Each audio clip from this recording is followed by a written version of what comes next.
o'clock. Time to reach for mobile water. Mobile water, unique in every way.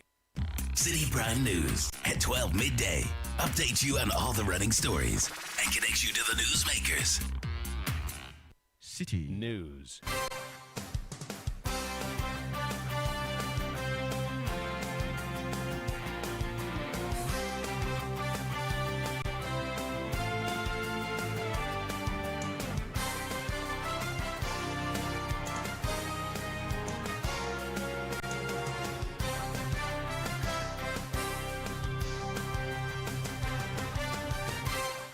It's midday. A very good afternoon to you and welcome to the Citi Prime News on 97.3 Citi FM.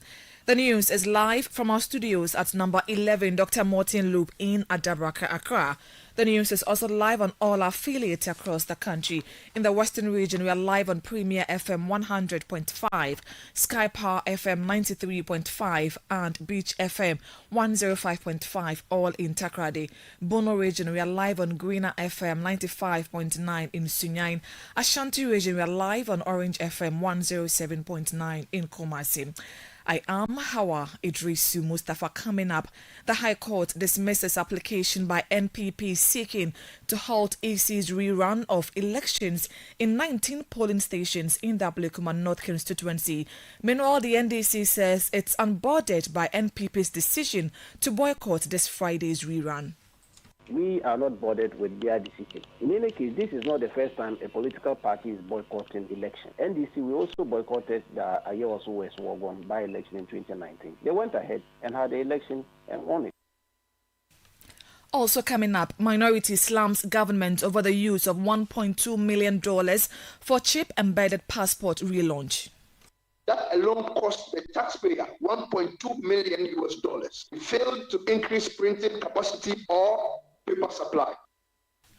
Still ahead, President Mahama calls for a rethink as HIV infections rise among the youth. We're also alarmed by the rising HIV rates, especially amongst young people. This points to a failure in communications, stigma, and limited access to sexual health education. And later, Amansie South Security Council holds emergency meeting following violent clashes between national security operatives and residents of Manso Mpasetia. All that and more on Citi Prime News, which is live around the world on citinewsroom.com. Citi Prime News at 12 midday. Updates you on all the running stories and connects you to the newsmakers. Grateful for choosing us. Let's start the bulletin from Parliament, where the minority side has accused the government of causing financial loss to the state by spending $1.2 million on a relaunch of the chip-embedded passport. They claim the policy was contracted and financed by the Akufo-Addo government, making the relaunch by the current government unnecessary. Addressing the media, the deputy ranking member on the Foreign Affairs and Regional Integration Committee, Nana Asafo Eje says the relaunch diverted scarce resources for service delivery. The outgoing government secured supplier credit, completed all testing, and formally launched the project on 2nd December 2024, including procuring of 50,000 booklets and standing order of 200,000 more. You can reference this on the Ministry of Foreign Affairs press release. You can also look at the Ministry of Foreign Affairs contract CEP 2111.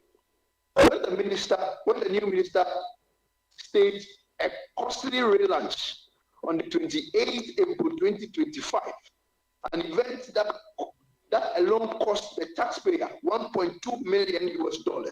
It failed to increase printing capacity or paper supply. Within 8 weeks, the passport office was sitting on 32,467 unprinted applications. 68% of applicants had waited more than 8 weeks, despite paying for 15 days express service. The minority also criticized the Foreign Affairs Minister, labeling him incompetent and lacking understanding of diplomacy due to the ministry's response to the unrest in Togo. When similar issues were happening, within 14 days we have issued a travel advisory policy. This time, the ministry merely said it was monitoring the situation. No hotline open to Ghanaians in Togo, no evacuation plan. By that time, our neighbors in Nigeria, Cote d'Ivoire, even the United States, had all warned their citizens. Ghanaian families were still searching for official websites for guidance after the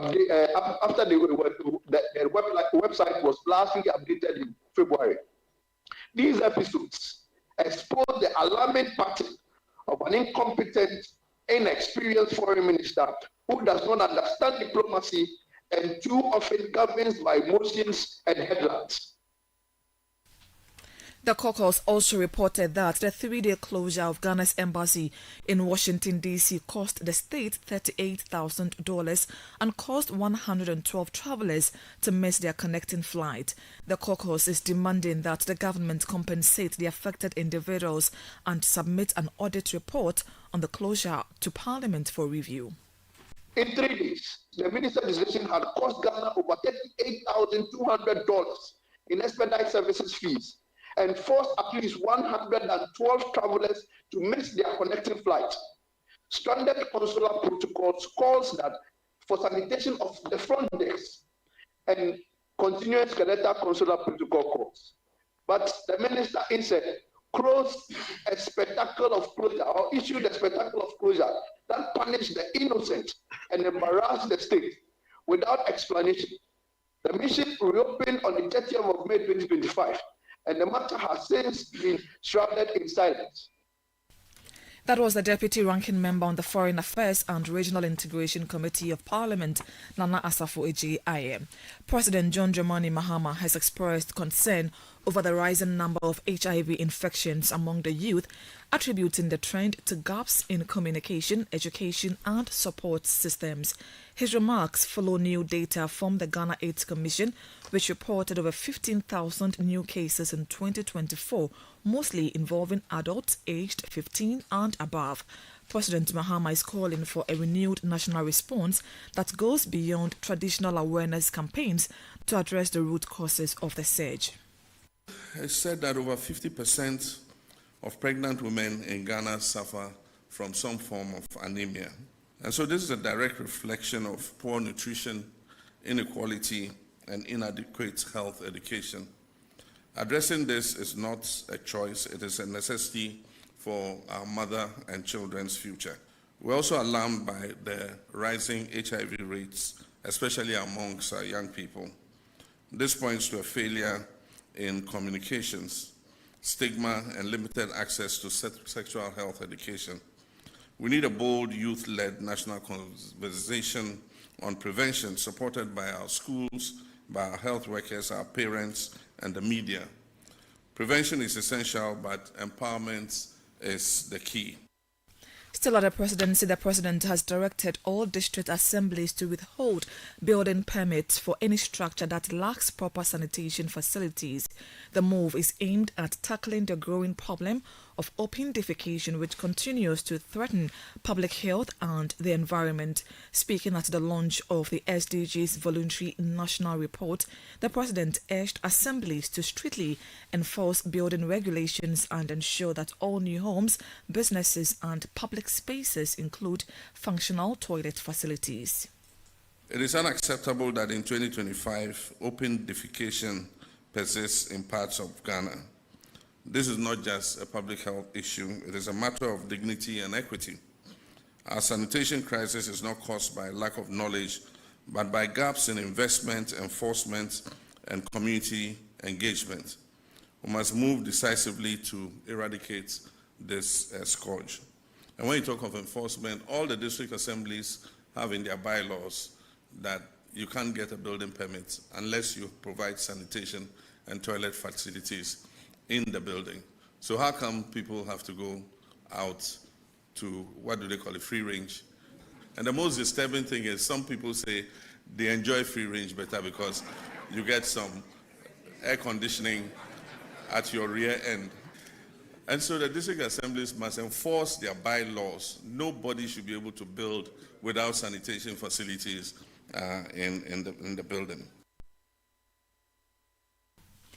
That was President John Dramani Mahama. Let's now go live to the High Court, where the court has dismissed an application by the NPP seeking to halt EC's rerun of elections in 19 polling stations in the Ablekuma North constituency. My colleague Hansen Ajuman joins us live from the court. Hansen, good afternoon to you. Thank you so much for your time.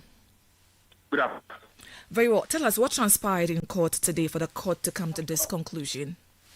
So the case filed motion, and so what they meant was that it was just the lawyer of Naneka Free and the person of Gary before the judge, Justice Ali Bab. The lawyer in the person of Gary Numako, he noted there was a need for the court to stop the EC from holding the July 11 rerun, because the Electoral Commission, by a judgment of the High Court, an earlier judgment of the High Court, which was a mandamus order, was required to complete collation in the Ablekuma North constituency. And it was his argument that that collation had not been completed, and if the Electoral Commission had any issues with carrying out with the order, the right thing to do was for the Electoral Commission to go back to the court and ask for a variation of its order. Having not done that, he was of the opinion that the Electoral Commission cannot on its own decide to vary the decision of the court. And so he described what the Electoral Commission is seeking to do as contemptuous. And he also says that any decision to rerun the polls is unnecessary. It is unnecessary. And so the judge again wondered about the issues relating to the 19 polling station, which the Electoral Commission had indicated that it couldn't authenticate, and wondered if the Electoral Commission by law can in any way collate such results, which he resolved that the lawyer for Naneka Free did not in any way provide satisfactory answer to the question as to whether there was any other way of going ahead than undertaking a rerun. He was also of the opinion that the Electoral Commission, which is a finger of the executive, and in the word,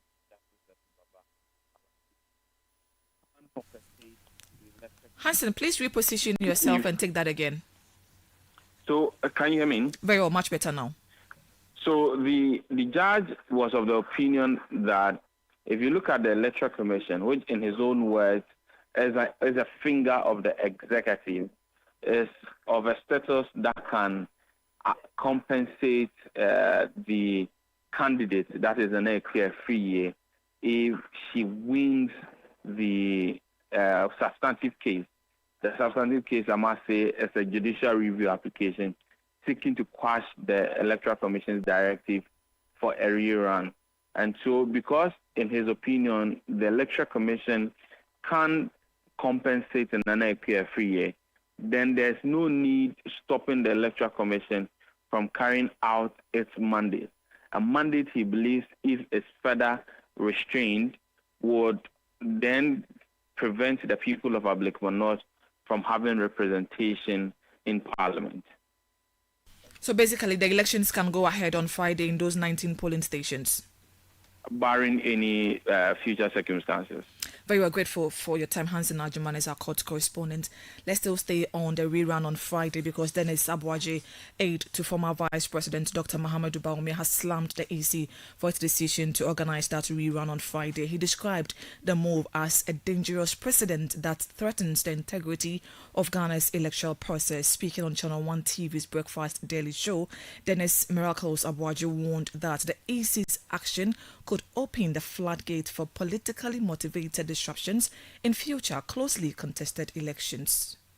I am from Cape North. It's an MPP stronghold. You cannot, NDC, come and tell us, dictate the pace for us in that area. We'll choose which polling stations to make sure that we rerun and which ones we do not rerun. I know how we'll do it. We'll destroy electoral materials. When we destroy electoral materials, you throw it into confusion. Once it's thrown into confusion, there is a precedence. The precedence is that if you succeed at destroying electoral materials, then you come and call for a rerun. And when you call for a rerun, it will be done for you. It's a bad precedent. It's dangerous for all of us. It is not in the interest of the NDC. It is not in the interest of the MPP for this to happen. We need to let people understand that tampering with electoral processes cannot be rewarded. That you will not benefit if you tamper with electoral processes. And that if you decide to do that on election days, you are just wasting your time. But if we don't do that and we allow Ablekuma to stand, we are telling everybody that in any election, at every rate, at every point in time, you can decide to tamper with the processes. Dennis Miracles Abuaji is aide to former Vice President Dr. Mahamadou Bawumia. Meanwhile, the NDC says it is unfazed by the NPP's decision to boycott the upcoming parliamentary run in Ablekuma North. Speaking to Citi News, the party's Deputy Director of Elections and IT, Rashid Tanko Computer, says agents are currently undergoing training ahead of the polls on Friday. Well, that decision is their decision. We are not bothered with their decision. In any case, this is not the first time a political party is boycotting elections. NDC, we also boycotted the Ayewaso West Wagon by-election in 2019. They went ahead and had the election and won it. The NPP boycotted the 1992 parliamentary election. We went ahead and had our parliamentary election. The same thing, they boycotted the time election in 2008, as we also refused to contest the Ejisu by-election. So this is not new for a political party to boycott an election. And then so we as a political party, the NDC, we are prepared. We've gone through all the process. We think it's fair to go through this, to have an elected MP for Ablekuma North. They cannot be without an MP. I mean, we have gone through all the process. We are satisfied with the decision to go in for the 19 polling stations, and we think it's fair. And that's why we are contesting the election come 11th, which is Friday. NDC's Deputy Director of Elections and IT, Rashid Tanko Computer. This is still the Citi Prime News on 97.3 Citi FM. We are live from our studios in Adabraka in Accra. If you're outside of Accra, in the Volta region, you can listen to us on Holy FM 98.5 in Aplao Northern region, Dasuma FM 99.1 in Yendi Upper East. We are live on Word FM 88.3 in Zwarungu and Upper West. We are live on Bugli Radio 88.6 in Wana. Still to come in the bulletin, Amansia South Security Council hold emergency meeting following violent clashes between national security operatives and residents of Manso and Pasetia. We have details coming up shortly. Please stay with us. Citi Prime News at 12 midday.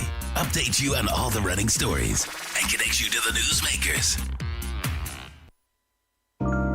Are you searching for a world-class conferencing facility to elevate your next event? Do you need a bougie look for that all-important corporate, board meeting, or private social event? The Alisa Pavilion has an unmatched capacity.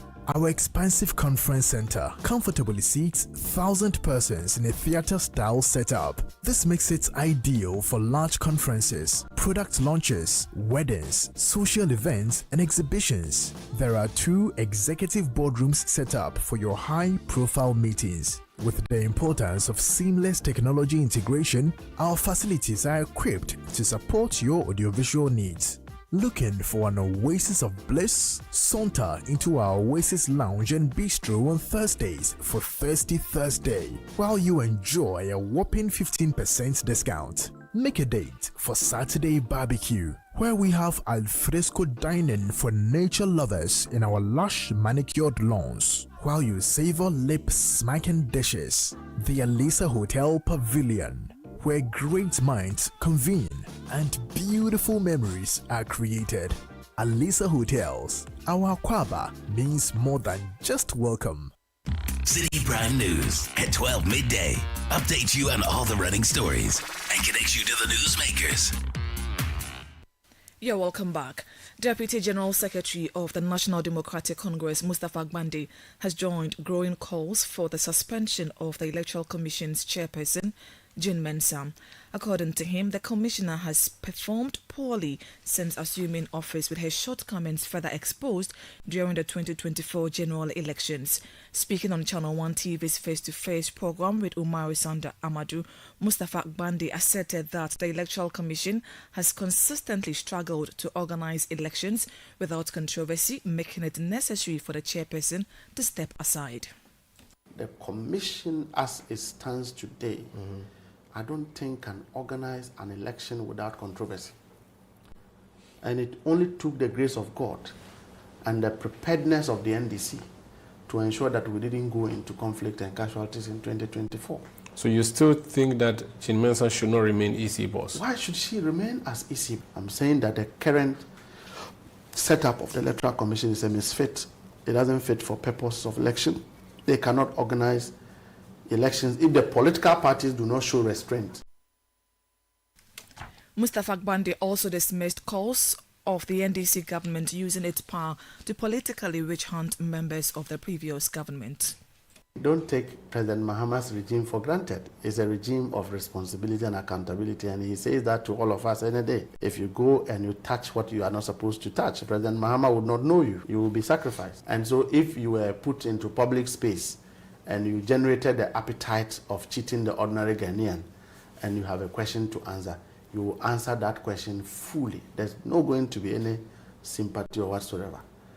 Much as I don't want to go into the matters under investigation or whatever is happening at Yoko, I may not know into the full details of it.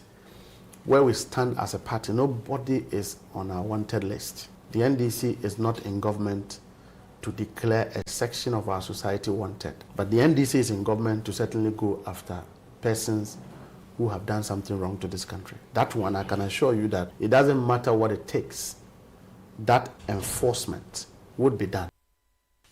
He also expressed displeasure over the appointment of Rosemond Obin, a former aide to ex-MPP flag bearer Dr. Mahamudu Bawumia, as a senior presidential staffer by President John Dramani Mahama. Rosemond Obin, popularly known as People's Mother, resigned from the NPP and joined the NDC just days before the December 2024 election. Her recent appointment has sparked criticism within some NDC circles. Speaking on Channel 1 TV's face-to-face program, Mustafa Bandi described the president's decision as unpopular, but acknowledged that it may be part of an effort to present the Mahama-led administration as inclusive and welcoming of all Ghanaians, regardless of their political affiliation.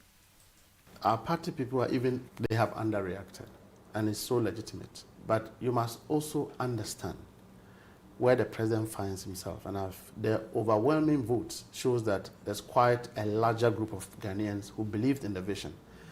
And so President Mahama will be a mean president if he prioritizes only his children, NDC people. He needs to demonstrate a Ghanaian government where we've promised the people of Ghana to create a platform for every Ghanaian to prosper and to flourish.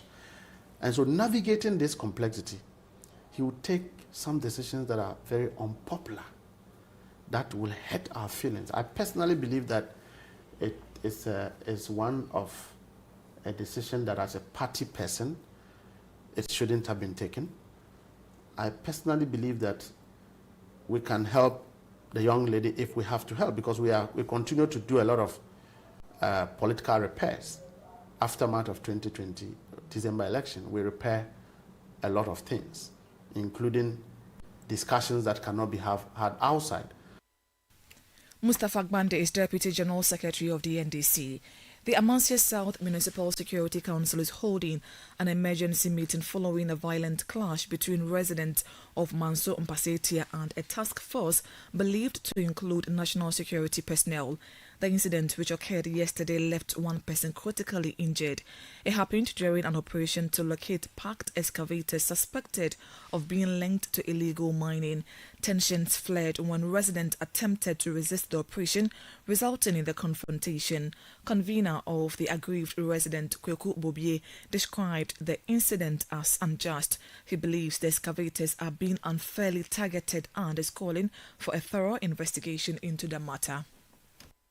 Omobaye no omam anka hwe ya nkyere obia no mwura kuronim The alleged security officers didn't speak to any community member. They entered the area and started seizing excavators. I inquired and they indicated that they had order from above to seize the equipment. We then prevented them from taking the equipment, and that led to a scuffle resulting in the injury of one person. Kweku Bobie is convener of the aggrieved resident of Manso Mpasetia in the Ashanti region. Now, the assembly member for the Manso Mpasetia electoral area, George Echampo, also expressed concern over the situation, citing growing safety fears among residents involved in mining communities. These men came and carried with them a machine that has been left unattended to for about 4 days. We are also terrified walking from our farms to the community because these men suspect that we are illegal miners. As an assembly member, I've become helpless because the youth are mining on a concession left behind by the Chinese. This is not new land.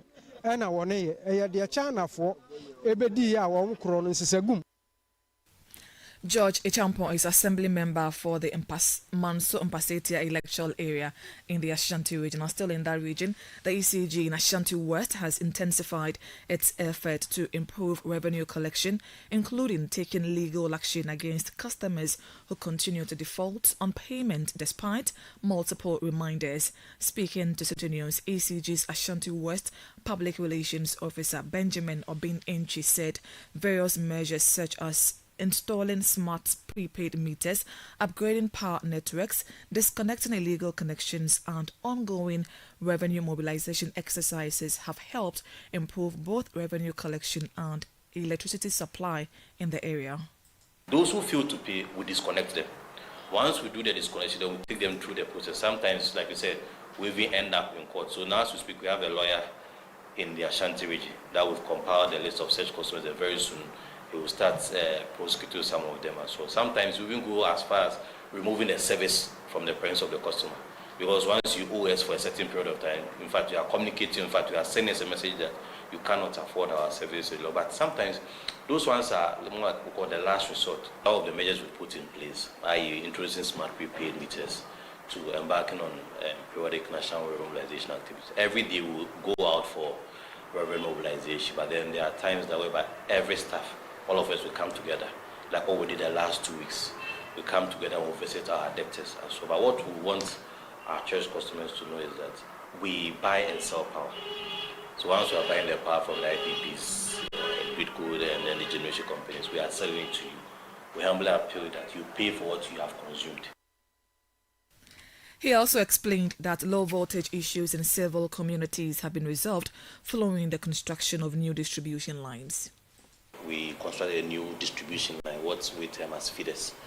We constructed a new distribution line in Carrier from our Afari substation over there, either to residents within that enclave, Afari, Sepase, Mpasetia.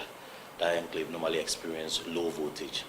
And also because we're supplying them all the way from our Agogo substation, it was a bit far. So you realize that it also could contribute to our technical losses. So we had a substation at Afari. So we started constructing some distribution lines from that place. So the first line that has been completed is the Encarrier line. There is another one in the offing which work has started as well. That one goes through the Sepasi, Nerebe, Afari enclave. And also the issues of low voltage has been solved. So customers within that enclave have stopped complaining. Another line that is ongoing is one from our Asachim substation, which is about 90% completed. It is going to improve power supply to areas like Trede, Kuchi, Bofuedu, and Parminum 1 and 2. He had the Ashanti West Public Relations Officer for the ECG, Benjamin Obin Enchi. Health Minister Kwabena Minta Akando says the ministry will collaborate with the private sector to refurbish all healthcare facilities across the nation. The minister noted that equipment in various healthcare facilities is deteriorating rapidly as the last major refurbishment occurred in 2014. During a meeting with the Ghana Chamber of Health in Accra, Health Minister Kwabena Minta Akando affirmed the government's commitment to partnering with the private sector to upgrade healthcare facilities, ensuring that equipment is modern and capable of saving lives.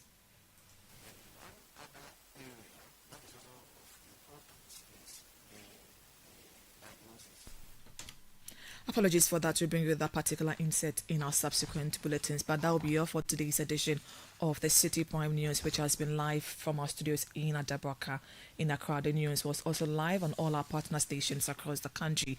Western region, we were live on Premier FM, Sky Power and Beach FM, all in Takrady. Bono region, Greener FM in Sunyain. Ashanti region, Orange FM, Kumasi. Volta region, Holy FM in Aplao. Northern region, Dasuma FM in Yendi.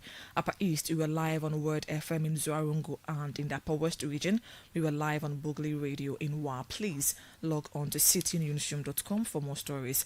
I'm Hawa Idrisi Mustafa. Do have a great day. City News.